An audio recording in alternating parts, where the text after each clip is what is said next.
কানসাসে আরও একদিন শেষ হয়েছে আর্জেন্টিনার প্র্যাকটিস সেশন এবং প্রথম ম্যাচটা আর্জেন্টিনা যখন আসলে আলজেরিয়াকে হারলো এরপর তাদের নেক্সট গন্তব্য ডালাসে অস্ট্রিয়ার বিপক্ষে ম্যাচ এবং সেই ম্যাচের আগে আর্জেন্টিনার স্কোয়াডে নাকি বেশ কিছু পরিবর্তন হতে পারে এবং আর্জেন্টিনার কোচ লিওনেল স্কালোনি একের পর এক সুখবরও কিন্তু পাচ্ছেন।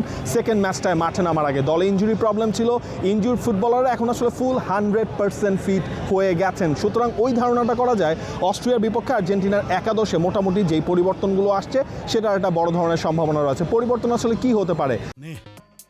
দুই বেলা খাবি ফ্যান্টাস্টিক নিমো খালাল সল্টেড বিস্কুট।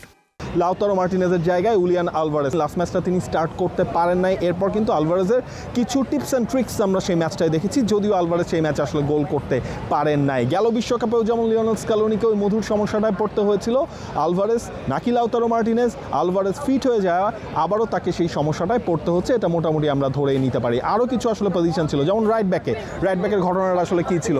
মন্তিয়াল তিনি স্টার্ট করতে পেরেছিলেন মলিনা ইনজুরিতে থাকার কারণে, কিন্তু লাস্ট ম্যাচে মন্তিয়াল তিনি নিজেও কিন্তু খানিকটা ইনজুরিতে পড়ে যান এবং মলিনা তিনি হচ্ছে লাস্ট ম্যাচের সেকেন্ড হাফটায় মাঠে নেমেছিলেন। নাহুয়াল মলিনা তিনি আবার রাইট ব্যাক পজিশনে হয়তোবা ফিরতে পারেন এমনটাই ধারণা করা হচ্ছে এবং তালিয়াফিকোরও কিন্তু পুরো দলের সাথে একেবারে ফুল ফেজে তিনি কিন্তু ট্রেনিংটা শুরু করে দিয়েছেন। সুতরাং মেদিনার আসলে যে ফার্স্ট ম্যাচের পারফরমেন্স ছিল তারপর যদি মেদিনাকে আপনি হুট করে ড্রপ করে দেন এটা হয়ে যাবে হয়তোবা মেদিনার জন্য একটা অবিচার। স্কালোনি হয়তোবা সেই জিনিসটা করবেন না, এই ম্যাচে হয়তোবা স্টার্ট তিনি করবেন, but first choice left back হিসেবে যখন হচ্ছে তালিয়াফিকোকে আপনি ওই জায়গাটায় পেয়ে যাচ্ছেন তখন আসলে বোঝাই যায় এই ম্যাচে হয়তো কোনো একটা স্টেজে তালিয়াফিকো তিনি মাঠে প্রবেশ করবেন। লেফট উইংয়ে নিকো গঞ্জালেস লাস্ট ম্যাচে তিনি মাঠে নেমেছিলেন, তিনি মাঠে নেমে তার সেই ক্যালিবারটা তিনি দেখিয়েছেন এবং আলমাদা যেহেতু হচ্ছে নিষ্প্রভ ছিলেন লাস্ট ম্যাচটার ফার্স্ট হাফে, সুতরাং ওই জায়গায় মনে হয় নিকো গঞ্জালেসকে শুরু থেকে বাজিয়ে দেখতে পারেন লিওনেল স্কালোনি। আমার তো স্পেশালি মনে আছে শেষের দিকে গোলটার সময়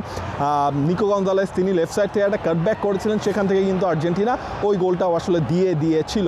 লিয়ান্ড্রো পারেদেসের ইনজুরি নিয়েও একটা প্রবলেম ছিল, পারেদেস কবে ফুল ফেজে প্র্যাকটিসে জয়েন করতে পারবেন সেই অপেক্ষাটা কিন্তু অবসান হয়ে গেছে। পারেদেসও কিন্তু এই ম্যাচের আগে ফুল ফেজে ক্যানসাসে আর্জেন্টিনা টিমের প্র্যাকটিসে জয়েন করেছেন। আর্জেন্টিনা ক্যানসাসের এই পার্ট চুকিয়ে তারা ডালাসে চলে আসবে, ডালাসের প্রথম ম্যাচ যেটা হচ্ছে অস্ট্রিয়ার এগেনস্টে তারা খেলবে। সুতরাং লিওনেল স্কালোনি তিনি কি প্ল্যান করছেন, সবশেষে আপডেট কি আছে আর্জেন্টিনা টিম নিয়ে সময় হলে আপনাদেরকে জানিয়ে দেবো আমরা।